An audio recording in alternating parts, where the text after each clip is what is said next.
All right, we're jumping straight in today. We've got a really fascinating explainer lined up focusing on James Gavardy's May 15th, 2026 technical breakdown of Generac Holdings, you know it as ticker symbol GNRC. We are going to meticulously unpack the anatomy of a bearish trade setup here. And let me tell you, Gavardy's analysis is an absolute masterclass in looking past flashy fundamental headlines to spot massive underlying market shifts. So let's get into it. So I want to pose this question right out of the gate, just to get us thinking. Is this explosive 90% rally we've seen in GNRC just a total mirage? Because on the surface, you've got this earning speed, right? Plus a whole lot of AI hype pumping up the stock. But as we're going to see through Gavardy's lens, what looks like immense strength on the outside is actually masking some incredibly aggressive distribution underneath. Here's our roadmap for this explainer. We'll kick off with the GNRC bearish setup, look at the failed DMARC trigger, and analyze the Williams deterioration. From there, we'll cover the macro cyclical gravity, build out the bear put architecture, and wrap the whole thing up with timelines and risks.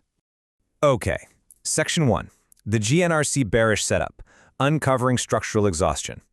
To really spot this exhaustion, we have to kind of put on our detective hats and look way past the flashy fundamental news. Gavardy's report highlights this really striking takeaway. He says the fundamental AI news was the exit liquidity for the smart money. Just let that sink in for a second. Basically, retail traders aggressively bought into this whole AI narrative, while institutional smart money used that exact retail buying frenzy to unload their shares and complete their distribution. Moving to Section 2.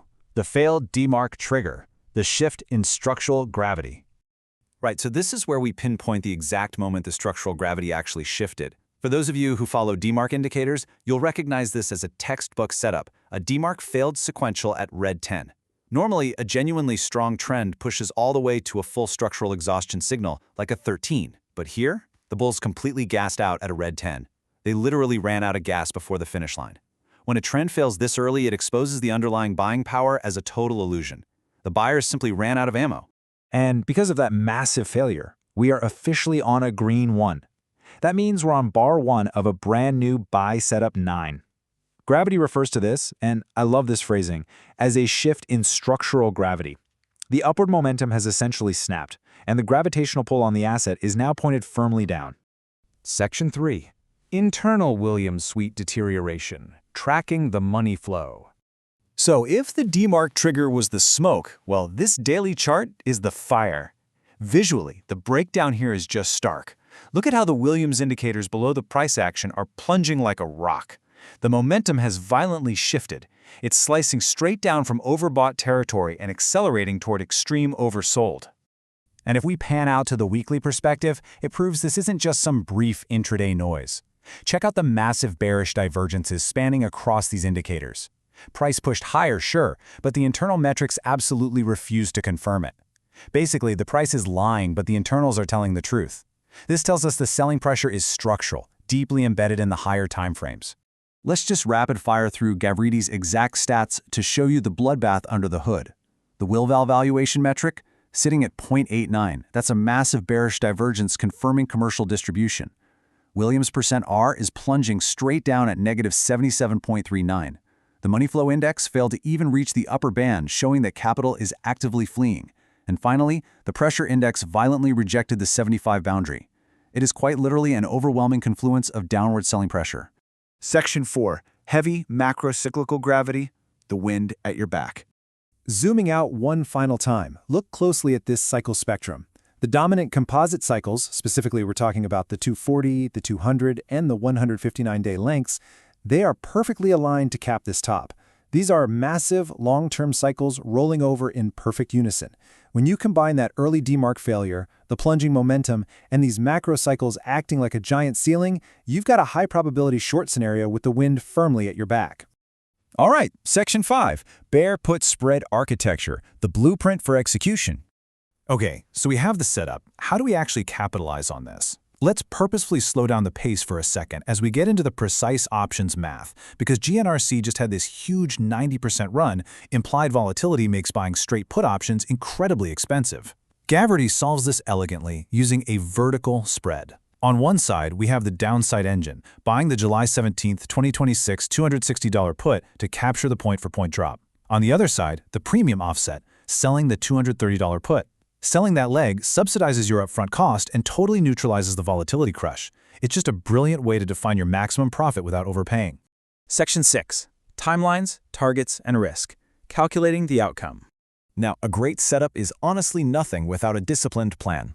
Looking at the risk metrics, the net debit paid for the spread is strictly capped between $900 and $1,100. This is huge because it completely removes the risk of some freak gap up on random AI news wiping out your account. The max reward? $2,000. That locks in a really clean 1-to-2 risk/reward ratio. Your break-even sits at $250, and most importantly, the eject button, your hard stop, is a daily close about $271, because if that happens, the structural exhaustion thesis we just built is invalidated. Let's walk through how this should play out timeline-wise. Day 0, your entry is right around the 263 level. Phase 1 happens over the first 1 to 2 weeks. This is the immediate algorithm hunt for that DMARC Green 9, and it targets the $240 to $245 range. Then we hit Phase 2, the cyclical drawdown, taking roughly 1 to 3 months. This is when those heavy 159, 200, and 240-day cycles do their work, pulling the asset back down to its prior consolidation zone, and that targets the $200 to $220 block. Target execution is critical here. You want to close the entire spread, take your full profit right as the price action enters the low 230s. Why then? Because that short $230 strike you sold to fund the trade acts as a structural floor. You want to grab your maximum profit right before the price drops into that basement, and that short put actually begins to work against you. It is an incredibly structured, well-thought-out approach to taking advantage of what looks like a fundamentally overextended market. So, I'll leave you with this provocative thought to chew on. Will this undeniable cyclical gravity pull GNRC back down to its fair value in that $200 to $220 range, or will the immense retail sentiment and AI hype somehow find a way to defy the underlying data?